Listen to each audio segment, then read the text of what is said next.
qué gusto ver a tantos amigos y colegas. A mí me impresiona siempre cuando habla Víctor y después le tocó el día. Yo creo que el día de ellos tiene 28 horas por ahí. Entre todas las cosas que hacen, es increíble. La verdad que tengo muchísima admiración hacia todos los expositores y los CEOs que lideran las empresas en nuestro país. Elegimos este tema porque creo que detrás de toda organización arranca un emprendedor. Normalmente ese emprendedor tiene una familia y esa familia después se convierte en una empresa.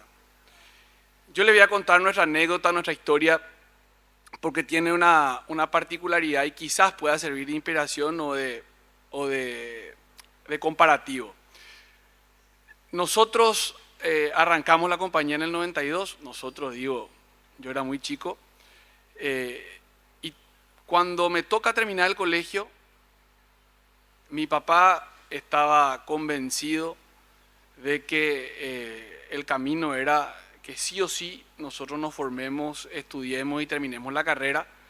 Y como a él le gusta controlar todo, me lleva a trabajar con él, hijo mayor, dice, yo quiero estar seguro de que las horas que le dediques al trabajo sean las suficientes y que puedas enfocarte a estudiar.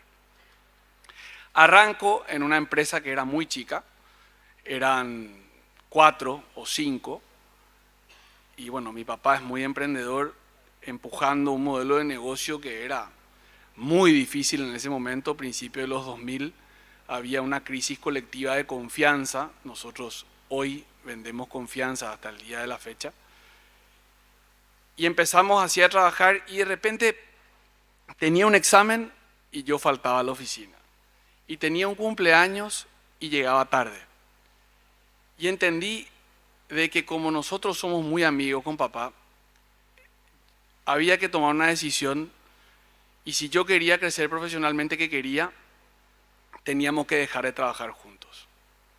Y fue durísimo. Salimos de la oficina, íbamos en un solo auto, yo vivía en la casa de papá, fuimos a almorzar y yo ya sabía qué quería hacer, esperé a que comamos y cuando se preparó un café le dije renuncio. ¿Y cómo vas a renunciar si renuncio? Y yo creo que ahí estuvo la grandeza que tuvo él de aceptarme la renuncia. Me fui a trabajar a la industria publicitaria. Después trabajé muchos años en televisión. Ahí trabajamos con Elías en muchas cosas, con muchos de los que hoy están acá. Y el empuje que siguió dándole papá al modelo de fortaleza de la empresa nuestra permitió que de esos 70 primeros clientes que tenían a principios de los 2000, en el 2014 pasen a ser 1100.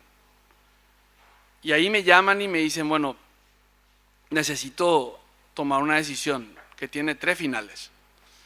Quiero saber si me preparo para vender, quiero saber si tengo que profesionalizar o si esa profesionalización viene porque vos tomás las riendas de la transición generacional. Que es una pregunta que muchos emprendedores y hoy gente que tiene empresas importantes se está haciendo, si sus hijos van a tomar o no las riendas del negocio y continuarlo. Y ahí un poco es donde se cruza la familia, el afecto y la parte profesional. No nos olvidemos que en el Paraguay, dato que tengo medio viejo, del 2018, el 85% del tejido empresarial del país estaba compuesto por empresas familiares, con dueños visibles, con gente de la familia metida en los directorios y hasta en los cargos operativos. Todos creemos que nuestros hijos son los mejores y creo que un poco le pasó eso de vuelta a papá en el 2015, que me pidió y me invitó a volver al negocio. E hicimos un equipo muy bueno porque él es un emprendedor, como dije ya varias veces, y yo venía del mundo ejecutivo. Llegué y me puse obsesivo con la información, a ver qué datos arrojaba el negocio y qué podíamos hacer con esos datos. Cuento corto, del 2015 al 2025 pasamos de 1100 clientes a 12.500 clientes activos, con nuestro modelo de negocio crecimos 10 veces y eso llegó como un tsunami que se llevó procesos, herramientas tecnológicas, espacio de oficina, gente, capacidades profesionales. Hoy entrevistamos gente que jamás se hubiera entrevistado con nosotros para trabajar en nuestro negocio hace 10 años. Y eso lo logramos con la sinergia del segundo paso, que es cuando un emprendedor decide profesionalizar. Ese desafío conlleva en una empresa familiar distintas complejidades. ¿Cómo separo lo personal de lo profesional? ¿Qué hacemos con los domingos? ¿Hablamos de trabajo o no hablamos de trabajo? Empezamos a llegar a acuerdos y tuvimos una ventaja. La familia nuestra viene de Argentina a finales del 93 y vinimos los cuatro. Vinimos Agustín, mi hermano, mamá, papá y yo. Y teníamos en ese momento una ilusión que este maravilloso país logró que se concrete y que nos permitió tener lo que decía Guillermo Perkins, que nos ayudó a hacer nuestro protocolo familiar, una familia chica para una empresa que la supera en tamaño. Esa ventaja nos exime de tomar decisiones sobre familiares para los cargos directivos y para empezar ese proceso de profesionalización de la gobernanza, que es un momento en donde yo veo que está el mercado paraguayo. Creo que hoy todas nuestras organizaciones empiezan a contratar directores profesionales, cosas que eran impensadas para generaciones atrás. Las empresas las manejaba el dueño, a lo sumo el hijo, si el dueño le dejaba hablar al hijo, ¿verdad?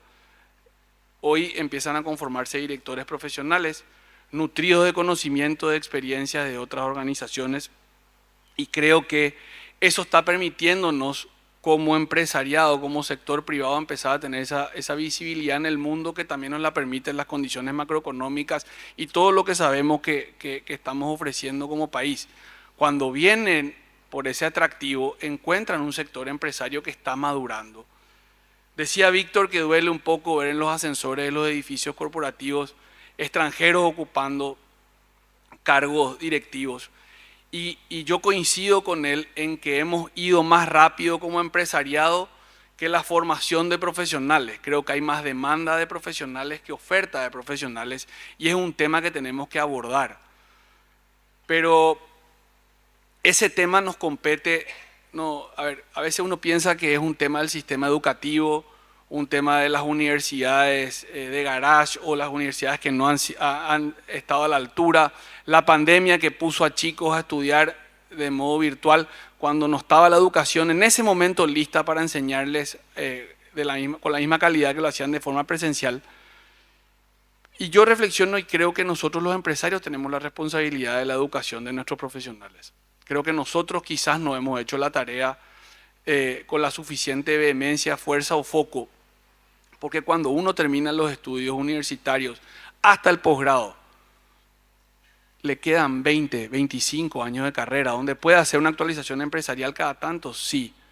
Donde puede obtener en el mundo educativo herramientas de gestión, sí, pero somos nosotros los empresarios los responsables de educar a nuestra gente, de enseñarles a trabajar.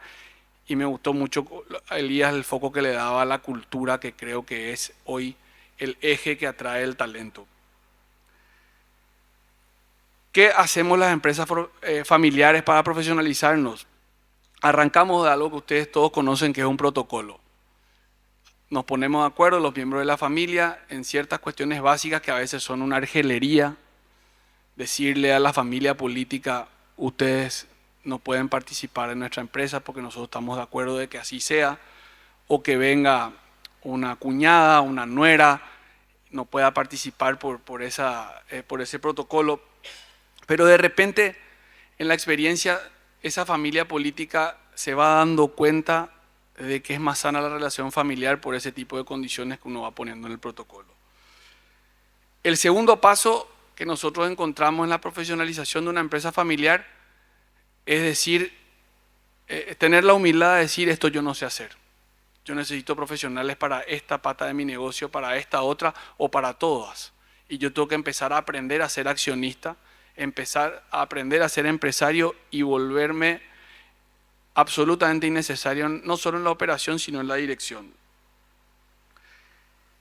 ¿Qué hacen mejor las corporaciones que las empresas familiares?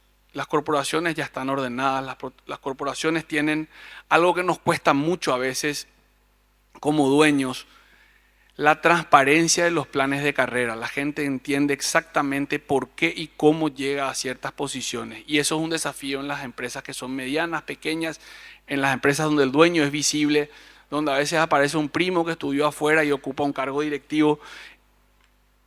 Y el mensaje que nosotros sin hablar le damos a las personas con los planes de carrera, y creo que ese es un benchmark que nosotros podemos tomar en las corporaciones. Las corporaciones son muy buenas y muy hábiles en los momentos. Nosotros veíamos, por ejemplo, empresas multinacionales de bebidas que deciden quién va a ser su CEO en función a un momento. Estamos en una guerra comercial, bueno, vamos a traer un director comercial como CEO. Estamos en un momento donde tenemos una sindicalización en planta, tenemos que traer un experto en recursos humanos que lidere la organización. Tenemos un desafío financiero, traen un financiero. Y tienen esa agilidad y gimnasia que a veces nosotros, los de las empresas familiares, no tenemos la humildad de hacernos a un lado, decir, ahora yo necesito una persona que lidere la organización con esta característica y va a durar este tiempo. La diferencia a veces es que estas empresas que trascienden las fronteras tienen oportunidades para que esos profesionales se queden un tiempo acotado en el país y después roten de país donde el desafío de ese otro país es similar y pueden extrapolar ciertas características del negocio que conocen. ¿Qué hacemos mejor quizás las empresas familiares? Tenemos la cercanía, esas puertas abiertas y esa sensación que tienen los colaboradores de poder hablar con el dueño, de poder plantar una idea y que esa idea se escuche. Y creo que eso es algo que en las empresas familiares que estamos en el camino de la profesionalización, que tenemos que abrazar y no soltar, capitalizar y utilizarlo como una ventaja comparativa y competitiva. Y no solamente del cuando salimos a vender nuestros productos, sino con el cliente interno, que creo que hoy es el mayor desafío. Tenemos mucha cercanía en las empresas familiares con la gente y podemos transmitir la visión y a dónde va el negocio de una manera más clara. Y ahí a veces, volviendo a nuestra empresa, es cuando el emprendedor empieza a tener esa dificultad, y yo siempre doy el ejemplo, el emprendedor es como que va en un autito chiquito con la gente sentada en el asiento de atrás, y cuando mete los volantazos, que los emprendedores son unos genios para meter, el auto se mueve un poco, pero cuando el auto se convierte en un camión con acoplado, esos volantazos pueden tumbarte toda la carga que viene atrás. Y ahí es donde esos emprendedores tienen que empezar a pensar en que el buque insignia en el negocio más grande tienen que venir personas a liderar que tengan una calma quizás que a veces los emprendedores no tienen, y empezar a emprender en otras cuestiones. Como mensaje final, el desafío que tenemos las empresas familiares en el Paraguay, que todavía creo que somos la mayoría, es profesionalizarnos, es estructurar la gobernanza, y quizás en una frase, hay que soltar para poder escalar. Muchas gracias.